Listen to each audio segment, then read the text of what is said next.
Men der har været forskellige ting i spil her. Altså man kunne måske lære en form for fond, eller nogle af de indtægter, man får i forbindelse med det nye mobile netværk. Altså måske er der muligheder der. Altså I har jo begrænsede midler. Statskassen er ikke ligefrem flydet over med penge i øjeblikket, så det er jo også noget, at tænke lidt kreativt her jo, tænker jeg. Torsten? Jo, men nu, altså, det er et meget velkendt synspunkt, du indirekte præsenterer her, fordi hvis når man har nu kommer jeg til at lyde som en, der har aktier i et eller andet trådløst selskab, men så vil jeg bare alligevel tillade mig at sige det, for jeg synes faktisk, det er en ret god pointe. Hvis jeg nu køber mig en trådløs frekvens, så skal jeg betale en pris for den i en auktion, og jeg skal betale en frekvensafgift. Okay, det er fair nok. Det er en knap ressource, og det er den bedste måde at allokere knappe ressourcer. Det er derfor, vi gør det. Det er rigtig smart. Skulle mit provenu så gå til at subsidiere en konkurrerende teknologi samme sted? Det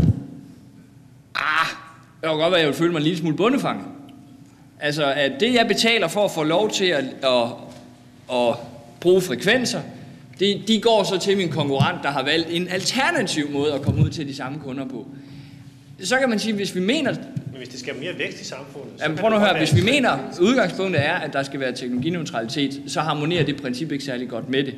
I fald man så skal bevæge sig ud i sådan noget her, så bliver det jo sådan noget med, at man må sige, okay, hvordan kan vi på en teknologineutral måde, så i nogle steder tilbyde en assisterende hånd, og jeg synes jo, den markedsbaserede med at tillade netværksdeling ville jo være den mest oplagte, fordi det koster ikke noget, og den sikrer sådan set, at flere danskere får hurtigere adgang til båndbredde, uden at det er noget, der koster noget, det synes jeg jo alt andet lige er den mest optimale model. Men provenuet fra 3G-auktionerne i sin tid er jo også blevet brugt til noget, så der er jo altså hele tiden, det dilemma står jo med jo, men jeg er helt enig i din pointe jo, det er et komplekst valg det her. Ja.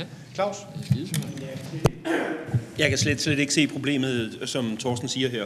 Altså, hvis du ved på forhånd, hvad dine penge går til, af andre løsninger, så må du jo bare indregne det i din business case. Jeg synes, det er et fuldstændig fiktivt problem, der bliver taget op her. Og jeg tror, i forhold til nogle af randområderne, der kommer vi til at bruge penge. Så det er en bunden opgave at finde nogle penge. Og så med hensyn til teknologineutralitet, det synes jeg skal være hovedprincippet. Men i det lange billede, der mener jeg argumentet, at vi skal op i betydeligt højere hastigheder, det er tilstrækkeligt godt til, at du kan godt lægge nogen fordele ind for fiber. Altså, og jeg har ikke de vise sten på, hvad det nøjagtigt skal være, men det kunne jo være, at på alle andre teknologier, der er der ikke tilladt at have bindingsperioder, men hvis du laver en fuld fiberudrulling til et lokalområde, og det er stemt igennem med tilstrækkelig stor enighed, jamen så har du lov til at have en bindingsperiode for at få din business case hjem, sådan så du giver i din regulering nogle præference til fiber. Fordi problemet er jo, at det at en offentlig investering i udrulling til hele landet, det forekommer uoverkommeligt. Og det vil sige, at de offentlige midler, de må skulle målrettes mod randområderne. De offentlige midler, der kommer til at blive brugt på det her. Og det vil sige, hvis vi vil fremme en højhastighedsudvikling i resten af landet, jamen så skal det være regulatoriske midler, og det skal være efterspørgselsmidler. Og jeg er meget åben over for at bruge begge dele, også forholdsvis dramatisk, både omkring offentlige udbud på videosiden, omkring noget på cloud computing, gøre ganske tunge ting på efterspørgselssiden, og også gøre ganske tunge ting på den regulatoriske side. Min princip er bare, at jeg tror ikke, vi har råd til at bruge offentlige midler til den brede del af landet. Martin, og så er det Tom. Jeg vil bare lige sige til Torsten, at han behøver ikke bekymre sig, hvis han køber sine frekvenser, og at de penge, der kommer ind, så vil blive brugt af hans konkurrenter til noget, der kan konkurrere med ham. De udrullingsplaner, vi hidtil har set for LTE, som de koncentrerer sig om de opbyggede områder, om byerne, der hvor der virkelig er, hvor der er tæt bebyggelse, fordi det er en ret dyr teknologi at rulle ud. Så yderområderne kan godt glemme LTE, så der vil ikke være konkurrence der. Den anden, jeg vil sige, det er, at det vil være meget ærgerligt, hvis man skal straffe forbrugerne for ved at binde dem i længere perioder for at få den her udvikling. Det vil jo ikke gøre den store forskel, men et sådan tilbageskridt vil jo yderligere bidrage til at isolere den her sektor, i stedet for at normalisere den, som der jo har været udtrykt ønske om flere gange. Og den sidste ting er, det som Højhastighedskomiteen ikke tager stilling til i sin rapport, og som vi er blevet præsenteret her for i dag, det er jo, at hastighedsvalget, det er også et teknologivalg. Altså det er nødvendigt at diskutere, hvordan vil vi have det i 2020, og hvad betyder det for teknologineutraliteten og teknologivalget. Det er en rigtig hård diskussion, og det som har været oppe her, det bryder jo med meget af det, vi er vant til, men vi bliver nødt til at tage den der debat. Det er Tom. Jeg vil bare lige sige, at det sidste er jo ikke rigtigt. Altså højhastighed, det er jo et spørgsmål om at muliggøre, at man får nogle forbindelser. Hvad teknologi?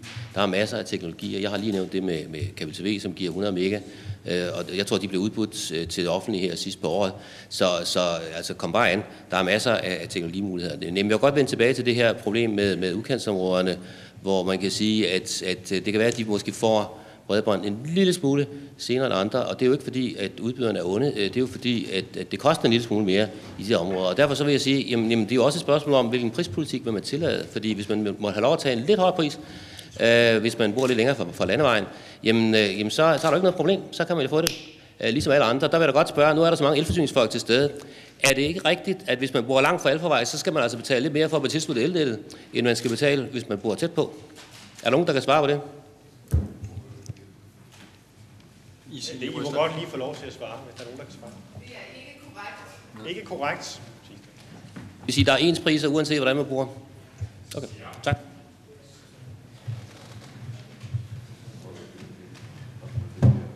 Jeg synes, at nu skal vi jo snart have noget, der er en sandwich herude om få minutter.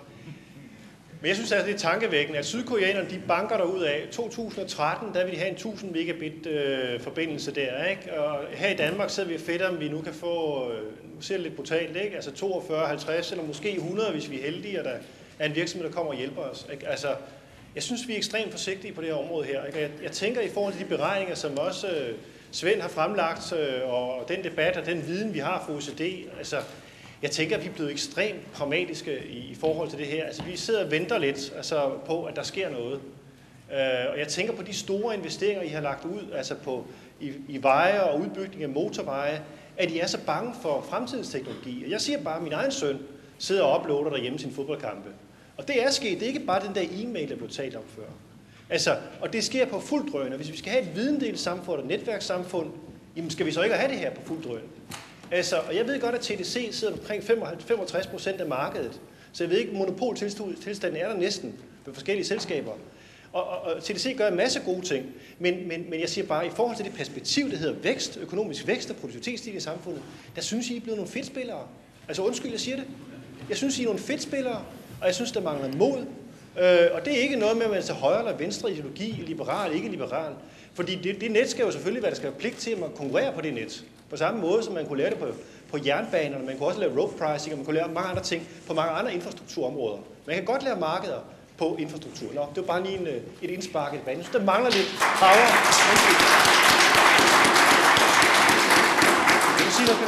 Jeg kan høre, det giver applaus, så jeg vil fortsætte lidt i den linje. Nej, det var mere egentlig, at det er også noget, vi har talt meget om i Gartner, det er de der 50 megabitter, det er jo småting, altså. Det er jo en teknologi, der kan skaleres helt ekstremt op. Og så sidder vi og taler lidt om der måske er et lidt utydeligt billede af lægen, når vi snakker om den derhjemme. Og det er slet ikke der, vi skal være. Og derfor er det også interessant nu at se den type af services, der udvikles i et sydkoreansk og japansk. Og jeg ved godt, deres reguleringsregime og alt det der er noget helt andet, det vi er vant til i Vesteuropa. Men det er klart, at de begynder at agere derefter. Det er klart, og det er også det, der driver både den australske agenda og til vis grad også den amerikanske agenda, fordi det er nogle af de store konkurrenter. Og kineserne rykker jo også ud, inderne taler om det, også i forhold til deres store byområder. Og det er andre hastigheder, helt andre hastigheder. Ja, men altså, vi skal jo have en sandwich, have noget at spise, og vi skal hygge os og sådan noget ting, ikke? Så vi siger ikke mere. Jeg er meget spændt på at se, hvad I kommer frem med, fordi der er jo helt klart og enighed om, at der er brug for en national handlingsplan på det område her. Og der er også brug for at skabe noget mere efterspørgsel, også fra det offentlige side på de områder, og digitaliseringen kan godt drives længere på det område. Men jeg er spændt på at se, hvad I kommer op på, også i forhold til upload-hastigheden, og den tror jeg bliver ret afgørende de kommende år. Tak for i dag. Tak for jeres